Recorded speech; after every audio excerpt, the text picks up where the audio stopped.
I am Diane Dreier of the Gas Drilling Awareness Coalition. The Gas Drilling Awareness Coalition is made up of a group of individuals who are concerned about the negative environmental effects of gas drilling in Pennsylvania. As we stand here today, the natural gas industry continues to threaten the environment in Pennsylvania with new drilling wells, compressor stations, processing plants, dehydration stations, major new pipelines, frac water treatment plants, and landfill disposal of potentially radioactive drill cuttings. At the same time, the gas industry continues to run lots of high-priced television ads trying to convince the public that gas drilling is good for our country. You've all seen those commercials over and over again. In those commercials, the gas industry gives three main reasons why the public should support natural gas. Those reasons are that jobs have been created, that natural gas will free us from foreign sources of expensive energy for generations to come, and that natural gas burns cleaner than coal and therefore is better for the environment and for global warming. Let's take a look at those claims. The jobs issue. In late 2013, Governor Corbett claimed that the gas industry in Pennsylvania had created 200,000 jobs. However, Governor Corbett's own State Department of Labor and Industry puts oil and gas jobs at 28,000, not 200,000. Economists agree that while there would be a ripple effect felt in related industries, the real number of gas industry jobs would be far less than that cited by Governor Corbett. Another question: how many of those jobs are filled by Pennsylvania residents? Anyone who takes the time to look at the license plates on all of those pickup trucks in a gas drilling area will soon realize that many of those drill pad workers are from out of state. Gas extraction creates a boom and bust economy. Once the drilling is done, the jobs are gone. Once the pipeline is built, the jobs are gone. Most gas industry jobs are not permanent jobs. Now, how about the claim that natural gas will free us from foreign sources of energy for years to come? Natural gas producers have signed contracts with foreign countries to export large volumes of our natural gas at prices that are 4 to 5 times higher than energy prices here at home. 31 facilities have applied for Department of Energy permission to build natural gas export terminals. 5 have received conditional approval, while 1 has received construction approval and will be operational next year. The Department of Energy has warned that because of natural gas exports, United States prices could start to increase by 54%. When all of the gas export terminals are up and running, at least half of the volume of gas that we use each day in this country will be shipped to overseas markets. This is bad news for Americans for both the price and supply of natural gas. Let's take a look at the claim that since natural gas burns cleaner than other fossil fuels, it is better for the environment and for global warming.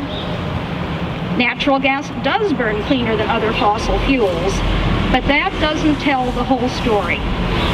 Methane, the main component of natural gas, is a powerful greenhouse gas. Over a 20-year time frame, methane is 84 times more powerful a greenhouse gas than carbon dioxide, the principal contributor to man-made climate change. Methane leaks, called fugitive emissions, occur during natural gas production, processing, and transportation. A number of recent studies say that the Environmental Protection Agency has badly underestimated the amount of leaking methane. A study by Purdue and Cornell University researchers released recently found that 7 well pads in a Pennsylvania region surveyed we're producing emissions that are 100 to 1,000 times EPA estimates. Studies in Utah and Colorado had similar results.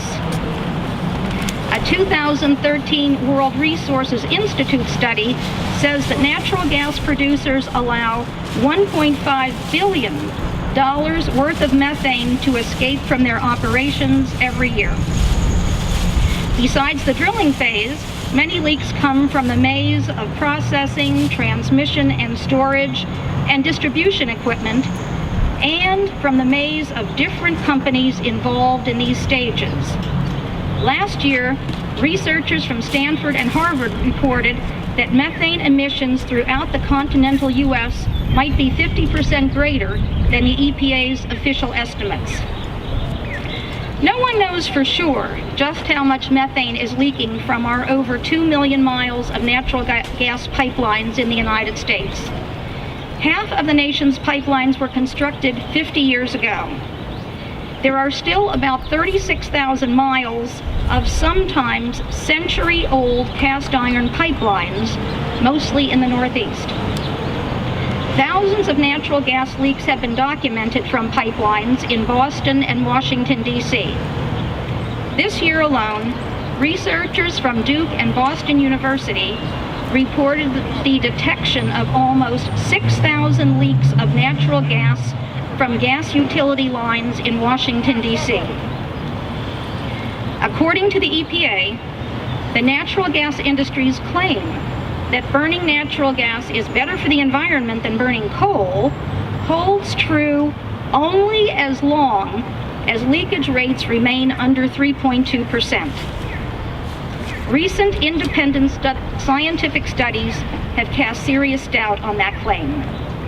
They indicate that much more than the estimated emissions can actually accelerate global warming. Okay, so let's see where that leaves us. Natural gas does not create permanent jobs. Natural gas will not provide affordable domestic energy for generations. And natural gas is not good for the environment and global warming. Ah, yes, there's one more claim that the industry likes to make. That natural gas is a bridge fuel. But just what is it a bridge to? What lies on the other side of that bridge? Dr. Anthony Ingraffia, a nationally recognized scientist in the field, put it best when he said that natural gas is not a bridge, it's a gangplank. According to Dr. Ingraffia, and I quote, "We have renewable wind, water, solar, and energy efficient technology options now. We can scale these quickly and affordably, creating economic growth, jobs, and a truly clean energy future to address climate change. Political will is the missing ingredient.